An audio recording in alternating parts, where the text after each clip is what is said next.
போராட்டம் மாணவர்கள் மேலே வந்து தாக்குதல் நடத்தியிருக்காங்க. இதுக்கு காங்கிரஸ் கூட கூட்டணி கட்சிகளில் இருக்கிறவங்க அவங்களுக்கு ஆதரவு நிலைப்பாடு எடுத்திருக்காங்க. தாவேகா சார்பில் நிலைப்பாடு காங்கிரஸ் ஜனதா பார்ட்டி. நீட்டை பொறுத்த வரைக்கும் எங்கள் நிலைப்பாடு ஆரம்பத்திலேருந்தே ஒரே ஸ்டாண்டு தான். அந்த நீட்டுங்கிறது மாநில உரிமைகளுக்கு எதிரானது, கிராமப்புற ஏழை மக்களுக்கு எதிரானது. நீட் தேவையில்லை என்பது தான் மருத்துவம். அதுக்கு நிரந்தர தீர்வாக எங்கள் தலைவர் சொன்ன மாதிரி இந்த மருத்துவம் கல்வியை வந்து மாநில பட்டியலில் கொண்டு வரணும். அதுதான் தீர்வாக இருக்கும்.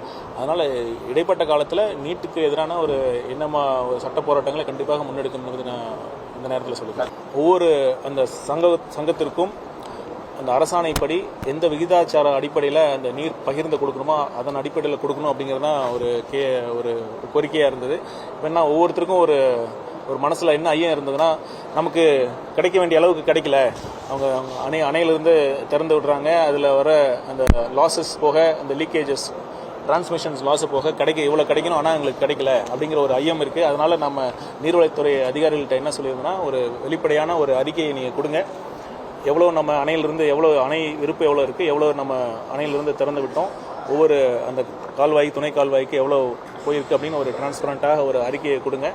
அதை பார்த்து திருப்பும் விவசாய சங்கங்களுக்கு ஏதாவது சந்தேகம் இருந்தால் அதை பற்றி கேட்கலாம்.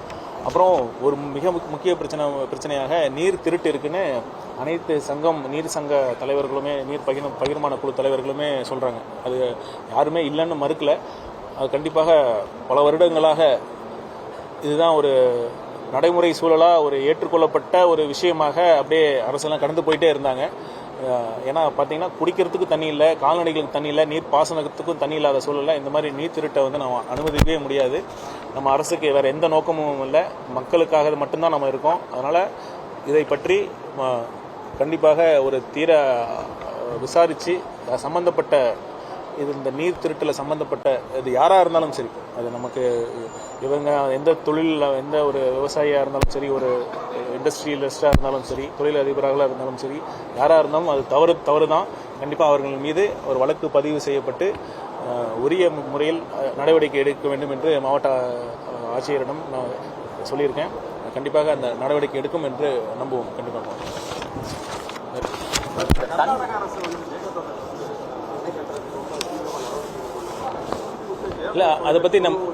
அதை பற்றி டீட்டெயிலாக நீர்வளத்துறை அமைச்சர் ஒரு சட்டமன்றத்திலே ஒரு ஸ்டேட்மெண்ட் கொடுத்துட்டாங்க. அதற்கு மேலே அதுவே தெளிவான அறிக்கையாக இருக்குது.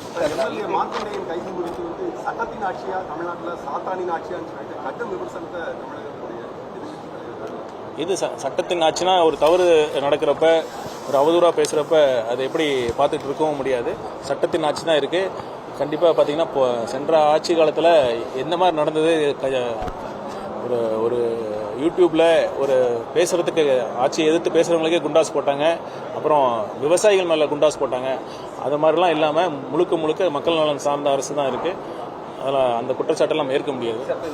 குப்பை பிரச்சனை வந்து பலபடி ஆரம்பிச்சிருக்கு. நம்ம தேர்தலுக்கு முன்னால் வரைக்கும் மிகப்பெரிய பிரச்சனையாக இருந்தது.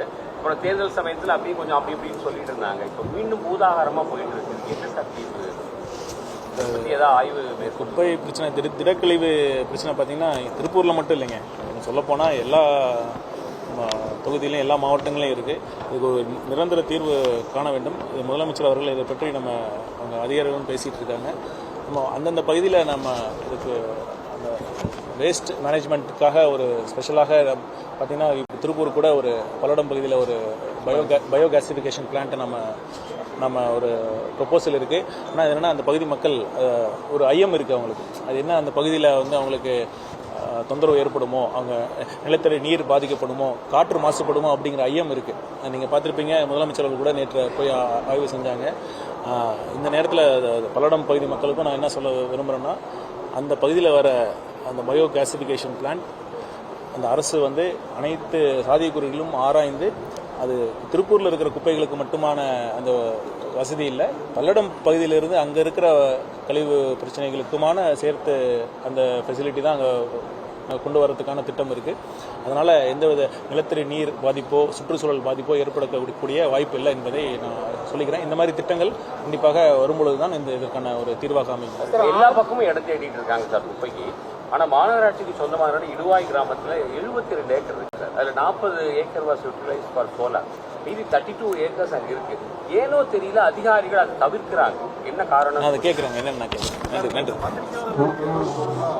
பிளே ஸ்டோர் மற்றும் ஆப் ஸ்டோரில் இருந்து பாலிமர் செயலியை QR கோடு மூலம் பதிவிறக்கம் செய்யுங்கள். செய்திகளை உடனுக்குடன் பெறுங்கள்.